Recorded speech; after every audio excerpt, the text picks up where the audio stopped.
Did you know that people usually decide if they respect you within the first minute of meeting you? Sometimes that takes as few as just 5 seconds, which goes for both good and bad impressions. So you give me 7 minutes, I will teach you 5 psychological tricks that you can use to command respect instantly. And these will build habits that make that respect last. First is something you can do before you even speak to someone, and that is to fill up your calendar. Because people subconsciously associate limited availability with higher value. Now, the flip of this is being free whenever you are. And although that flexibility is meant as a kindness, it can actually make people more likely to show up late or flake. And that is true in business, it's true in friendships, and in dating. So the way to build respect here is to purposely fill your calendar with real commitments, even if they're just for you. That can mean blocking out time for the gym, your hobbies, or your favorite TV show. For me, every Sunday evening was sacred for Game of Thrones for a long time. I wish I was the monster you think I am. Which means that when you're scheduling with anyone, you will naturally say things like, I'm free Thursday at noon or Wednesday at 2 p.m. Which works for you? When you do that, you find that people actually put more effort into connecting, into showing up to that time, than if you kindly but foolishly break your commitments to try to accommodate other people. Now, the second key point is evolutionary, and it has to do with how we move and direct our attention. You see, we unconsciously know that those rapid, jerky movements of prey animals are associated with fear because those animals are doing that to scan the horizon for threats. Now, on the other hand, we sense that those slow, comfortable movements of predator animals that don't need to react to everything are associated with power and safety. Now, humans are both prey and predator. So when we see humans do one or the other, we will unconsciously feel uncomfortable when they're behaving in that prey way and very relaxed when they're in that more predator mode. Doesn't mean that they're dangerous, just means that they're slow. So there's tons of ways to practice this confident quality to your movements. But one very easy way is to make sure that when you're speaking to someone, that you don't let someone else interrupting you rip your attention away. You don't let every noise capture you. So if you're talking and someone cuts in with a question, don't immediately let that interruption dictate where your attention goes. You let the other person finish, or you finish, and then you come back to that person with something like, hey, good to see you. What were you asking about? Now, when you do this, both the person that was listening to you and the person who actually interrupted you, who wanted your attention, are going to respect you more, since your attention can't be ripped away by any little thing.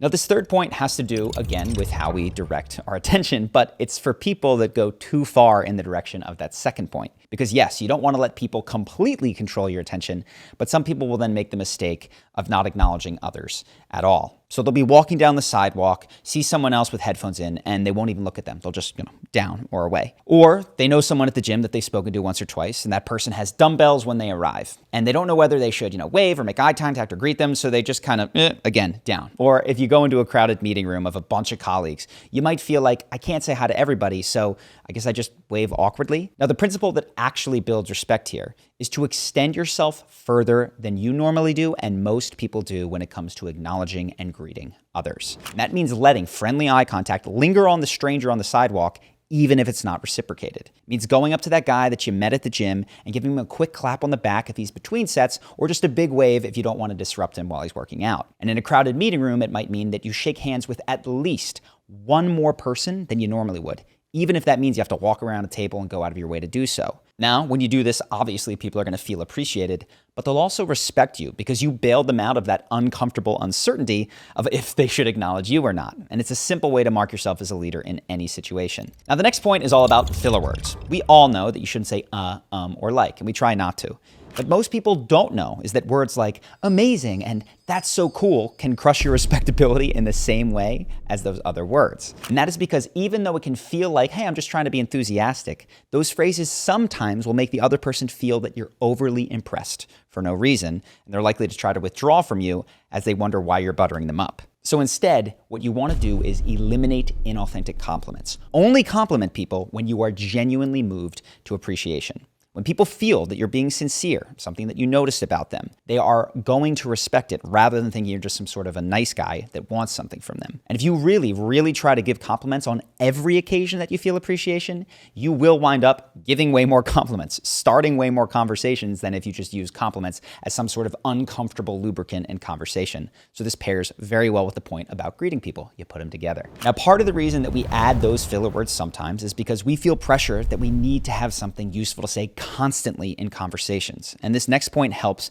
deal with that. It's something that I've actually become infamous for on YouTube. So whether you're giving yourself 3 or 5 or 10 seconds, the rule is that we give ourselves so much less time than we offer to others when it comes to silence. So we need to recognize that and give ourselves the same amount of space that we would offer to them, which means that pure silence is totally fine as you gather your thoughts after someone asks you a question, or even if you're mid-story. Now, if you feel like you need some sort of crutch words, try, let me think about that. I've seen Dr. K do that a ton, and it actually makes the other person feel very listened to. So I'm going to toss something out there. Sure. Can I think for a second? And though it might feel sometimes like that clock is ticking, gotta say something, actually gathering yourself, taking a moment, draws attention to you because it shows that you're reflecting deeply on what that person has said or what you want to say next. If you listen to the greatest storytellers like Dave Chappelle, just notice how much silence is in their stories. Then I looked over in the corner and there was a box, custom-made jerseys for the local team. Each one was hand-stitched, and on the back they stitched on the K Hart on all of them. Kevin saw me staring at that box, and he went over and grabbed one of them jerseys, and he walked right to my son. He said, "Hey, little man, I want you to have this." So give yourself that same space, that same grace, take a moment, slow down in interaction. It will help a ton. And I acknowledge that, yes, implementing everything I just said can be tricky. Like, which of these are you supposed to do first? How do you make these effortless instead of feeling like a test? So if you're interested in the fastest way that I know of to make this stuff effortless, you might be interested in my course, Charisma University. You get full details at the link here, but basically, if you like the YouTube channel and charisma, confidence, building respect is a priority for you, I highly encourage you to click the link, check it out, learn more, and maybe join. Either way, I hope that you have enjoyed this video, and I look forward to seeing you in the next one.